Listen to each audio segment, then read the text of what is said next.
Hello, you wonderful teachers. This is Carolina Carner from Chisholm Trail Middle School in Round Rock, Texas. Oh my goodness, the stream is an amazing place to promote class discussion with your students. Let me show you a couple tips and tricks of how I'm going to do this with my kids in my classroom. So my first tip is to use infographics. So what exactly is an infographic? Let me show you. Okay, so these are examples of infographics. If you've never used them before, an infographic basically is just an image with tons and tons of information on it.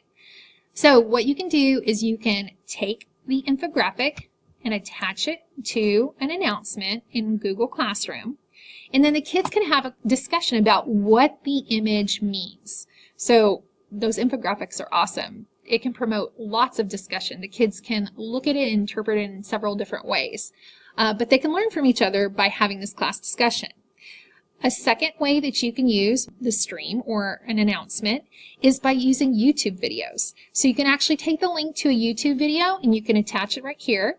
The kids can watch the YouTube video and then they can discuss what they learned from watching the video. They can have a discussion of things that they were uncertain of from watching the video. Maybe they need help from other students describing things that were in there. You can clear up any misconceptions that your students have. So the stream is an awesome place to have class discussions with your students.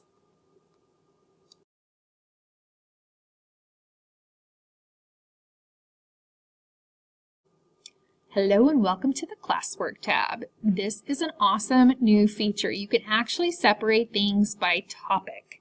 And what I've done on the screen is I've separated things by 6 weeks, but you don't have to do it that way. You can do it by 9 weeks if you want to.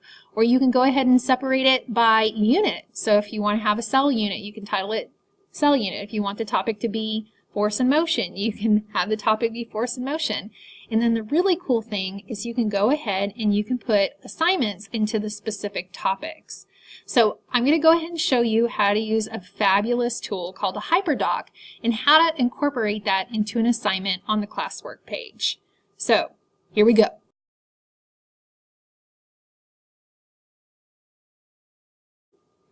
Okay, what exactly is a HYPERDOC and why should you use it in an assignment on the Classwork tab in Google Classroom? Well, it'll make your life so much easier and it's awesome for students.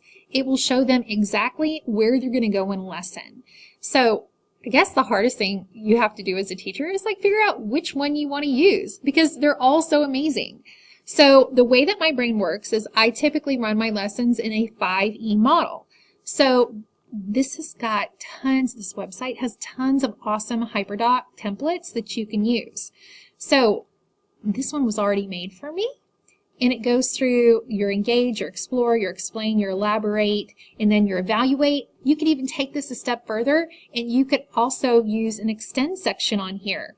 And basically the kids know exactly where they're going in a lesson, and that's why the Classwork tab is so awesome for this. You can actually put it in as an assignment, and then the kids can turn in multiple assignments to this one HYPERDOC that you're using in the Classwork tab.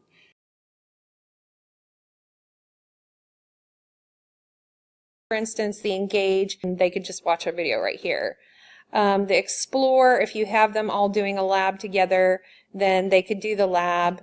And then on the explain section, if they did a lab where it was they made a model of a chalupa cell, then in this explain section, you could have them do a Google drawing, and then they can turn this in as part of the activity.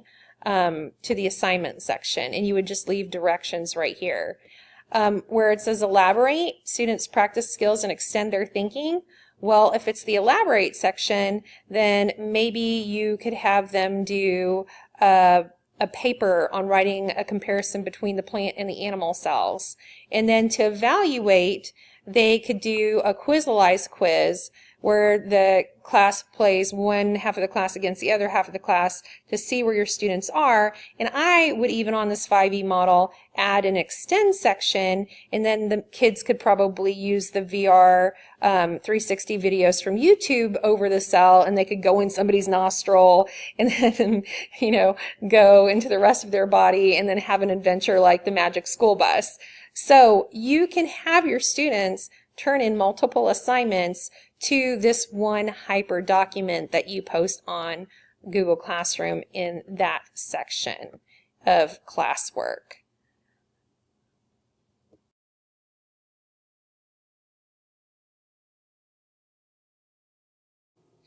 Okay, here is the HYPERDOC example that I had that I gave to my students, and you can see this from the student screen. And this is just showing you that you can actually turn in more than one assignment to this one HYPERDOC assignment that's posted in the Classwork tab. So I'm just going to show you how the kids would do this. Go to the Google Drive, click on the activities that they've completed, like the edible lab for the Explorer, and then they can click on the plant versus animal cell writing prompt. These are just examples of what you could do for the different parts of the HYPERDOC. And then all that kid has to do is turn it in. And then you've got multiple assignments turned into one location from your HYPERDOC on the Classwork tab. So hope this helps.